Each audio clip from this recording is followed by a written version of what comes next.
This General Conference of October 이번 2020 2025년 10월 연차 대회로 가족 세상에 전하는 선언문이 발표된 지 30주년이 됐습니다. 하늘의 뜻에 따라 계시의 언어를 담은 이 선언문은 가족을 사회의 기본 단위로서 유지하고 강화하기 위해 마련됐습니다. 여러분이 어머니이든 아버지이든 딸, 아들, 손주, 조부모, 이모, 고모, 삼촌, 형제, 자매 또는 사촌이든 모든 사람은 가족에 속해 있습니다. 무엇보다도 우리 모두는 선언문에서 말하듯 신성한 품성과 운명을 지닌 하늘 부모의 사랑하는 영의 아들과 딸입니다. 2015년에 사도로 부름받았을 때 저는 이런 권고를 받았습니다. 이 선언문은 이제 장로님의 것입니다. 제목에 12사도 평의회를 가리키시며 장로님 이름도 여기 있습니다. 이 선언문을 장로님 것처럼 여기고 가르치십시오. 저는 가족 선언문을 사랑합니다. 저는 하나님의 영원한 계획에서 가족이 하는 역할을 아프리카에서 오세아니아까지 전 세계 방방곡곡에서 증거해 왔습니다. 이 선언문은 하늘에서 온 것이므로 우리는 이것을 하나님의 말씀에 걸맞은 경건함으로 다뤄야 합니다. 형제자매 여러분, 기억하십시오. 제가 이전 연차대회에서 말씀드렸듯 말은 중요합니다. 가족 선언문이 우리 믿음의 핵심 메시지가 된 배경을 알려드리고 싶습니다. 선언문이 발표되기 1년 전인 1994년 12사도 정원회는 사회와 정부가 가족, 결혼, 성에 대한 하나님의 율법으로부터 멀어지고 있다는 점에 대해 논의했습니다. 훗날 러셀렘 넬슨 회장님은 이렇게 설명하셨습니다. 하지만 그것이 끝이 아니었습니다. 우리는 여러 다양한 그룹의 사람들이 성적인 행동에 대한 모든 표준과 규제들을 없애기 위해 노력하는 것을 볼 수 있었습니다. 우리는 남녀라는 성에 혼란이 오는 것을 보았습니다. 그 모든 것이 다가오고 있음을 볼 수 있었습니다.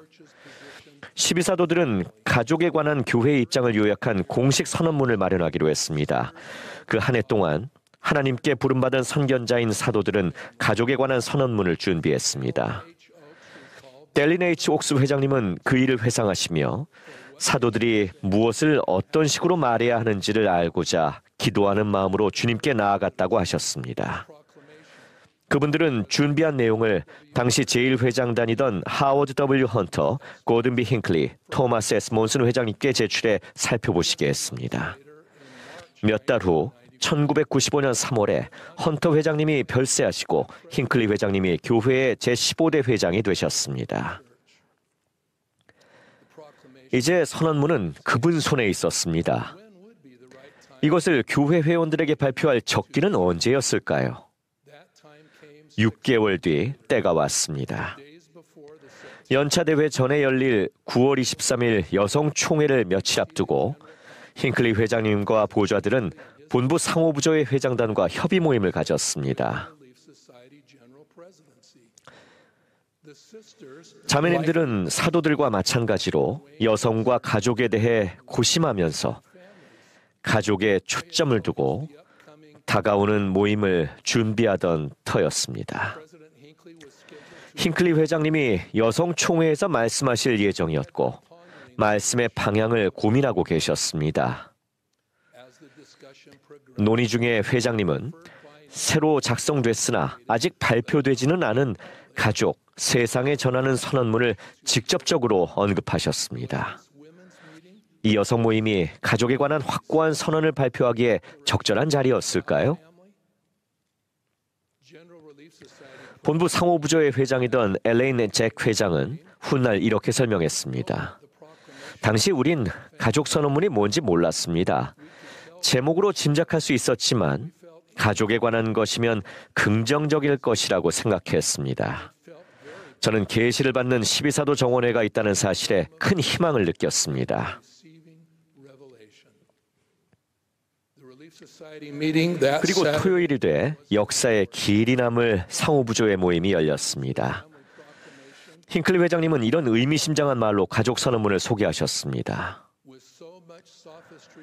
우리는 진리라고 주장하는 많은 궤변들과 표준과 가치에 관한 많은 속임수와 서서히 세상을 오염시키는 많은 유혹 속에서 이 교회의 선지자, 선견자, 계시자들이 역사를 통해 계속 반복해서 말씀해왔던 가족에 관한 표준과 교리와 관습에 관해 경고하고 또 미리 경고해야 한다고 느꼈습니다. 그런 후 회장님은 선언문 전체를 낭독하셨습니다. 주님이 말씀하셨듯 주님 자신의 음성으로 한 것이나 주님의 종들의 음성으로 한 것은 같았습니다. 선언문엔 이렇게 나옵니다. 가족은 하나님께서 제정해 주신 것이다. 저는 이 문장의 명료함이 좋습니다. 선언문에서는 현세를 살 때 우리 안의 신성성과 우리 앞에 놓인 영원한 미래를 늘 기억하라고 촉구합니다. 넬슨 회장님은 이렇게 가르치셨습니다. 여러분은 문자 그대로 하나님의 영의 자녀입니다. 그 점에 대해 오해하지 마십시오. 여러분의 잠재력은 신성합니다.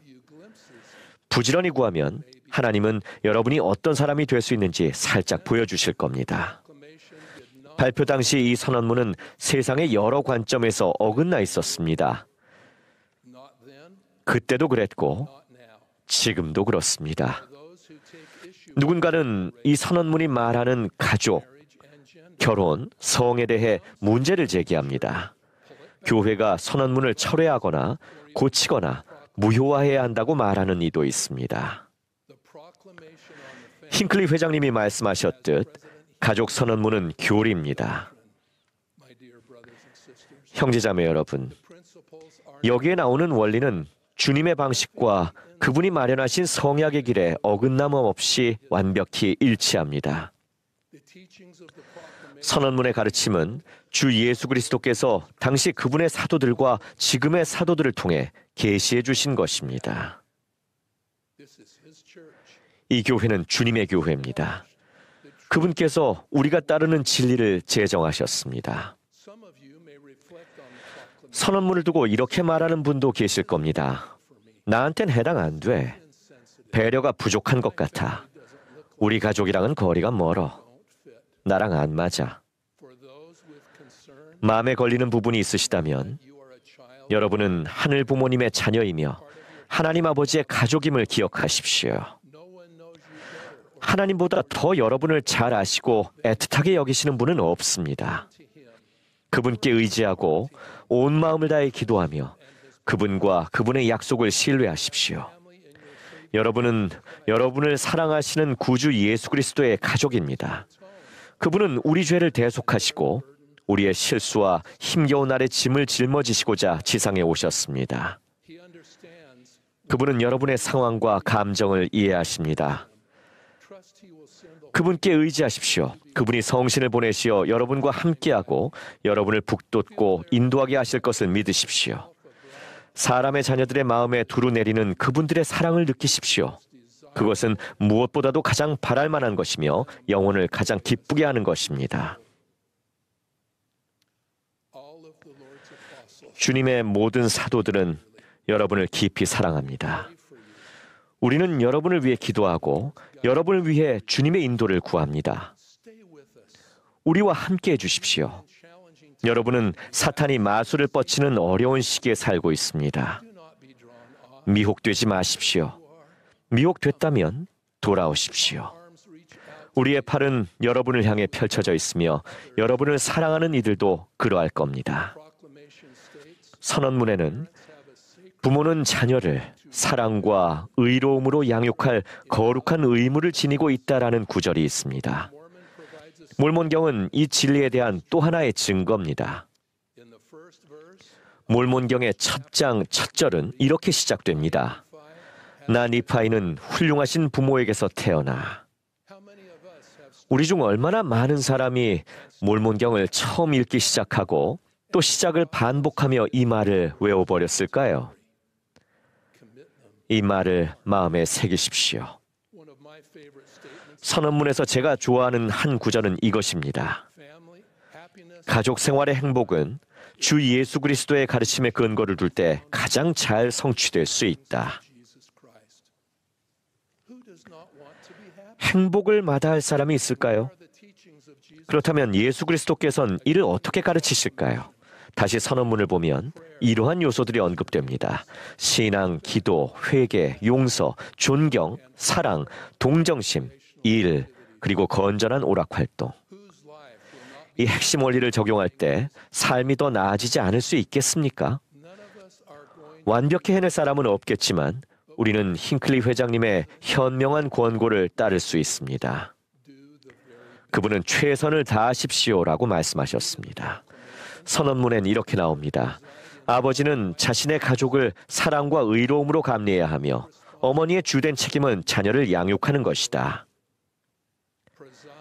감리는 굴림이 아니며 양육은 부수적인 역할이 아닙니다.